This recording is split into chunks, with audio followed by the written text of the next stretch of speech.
Black Panther's time in the spotlight has finally come, and collectively, it seems like we agree that it's about time. Black Panther has officially surpassed Captain America Civil War's record for the best first-day advance sales for an MCU film. But you may be wondering, why all the hype?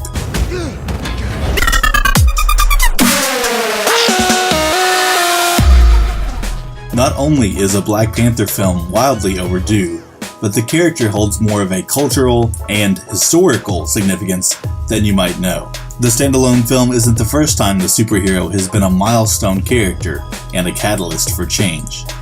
Let's take a step back and look at the origins of the Black Panther and what makes him so important. The comic book industry hasn't always been kind to people of color, quite the opposite. While readers of seemingly every demographic were quick to make superheroes like Superman and Batman household names from the get-go, almost everyone you saw in a comic book, from Action Comics number 1 in 1938 to the mid-1960s, was white. To make things worse, when there were representations of black characters in mainstream American comics, they tended to be stereotypical or racist. The most infamous would be Ebony White in Will Eisner's The Spirit, who was steeped both physically and socially in the worst negative stereotypes. Big lips, big eyes, less than human, meant to be, at best, the comic relief. Those were the kind of representations black readers had. There was no one to aspire to.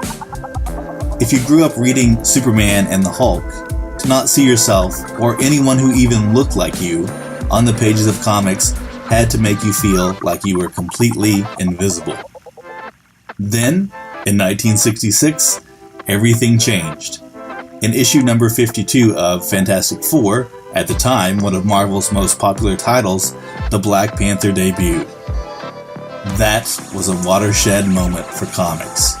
Created by comic book legends Stan Lee and Jack Kirby, the Black Panther shows up, dressed all in black, still one of the coolest outfits in all of comics, and when he does show up, he's not a stereotype, he's not a sidekick, he's not a criminal, he's a king.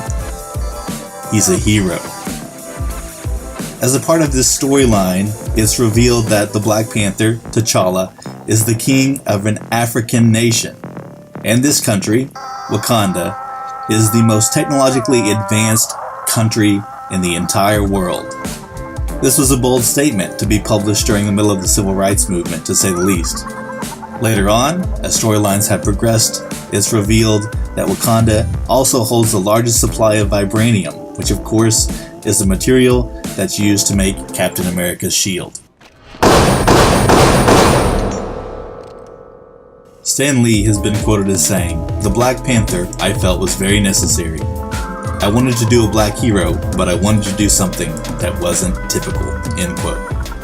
The Black Panther was the first black superhero in mainstream American comic books, debuting several years before other black superheroes such as Falcon, Luke Cage, Black Lightning, and Green Lantern John Stewart. Virtually no black superheroes were created before him, and none with actual superpowers. His very existence in comic books was a milestone, and he helped pave the way for black superheroes in mainstream comic books in the years following his debut. Black Panther has starred in his own comic book series from time to time in the decades that followed this first appearance, and the character joined the Avengers and has earned the reputation over the years of essentially being Marvel's Batman. And that is a worthwhile comparison, and not just because of the costume. He has the genius-level intellect, the unsurpassed fighting skills, the cool gadgets, and the unlimited resources to back that up. Only, unlike Bruce Wayne, he has an entire country to rule and a people to answer to. So, it's a big deal that the character is finally starring in his own film.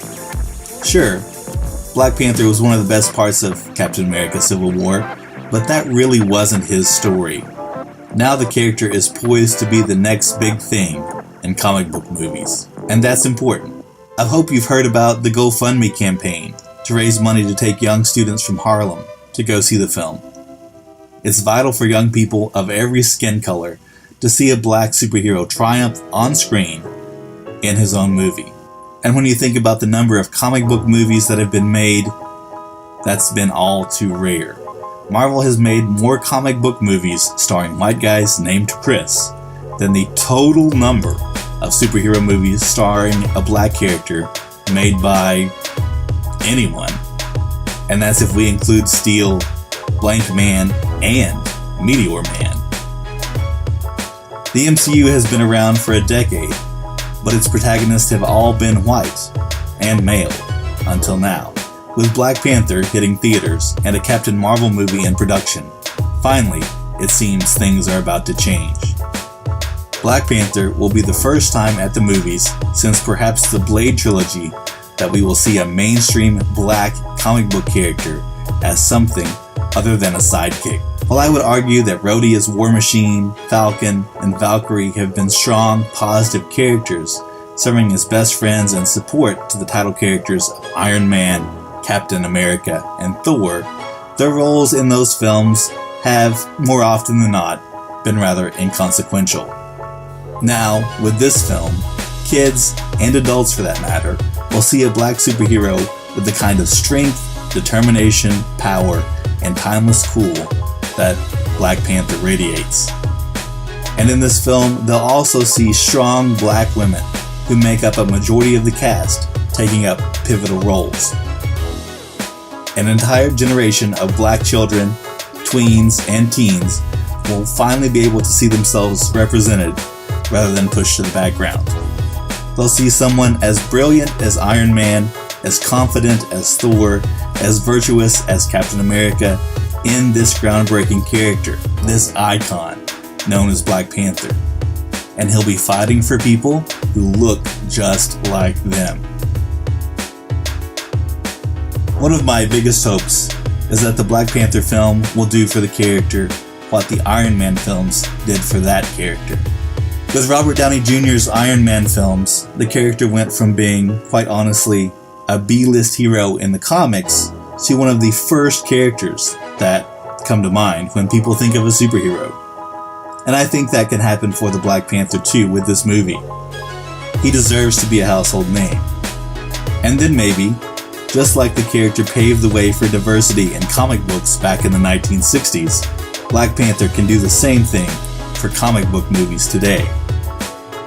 Because in a genre and a cinematic universe filled with icons, representation matters.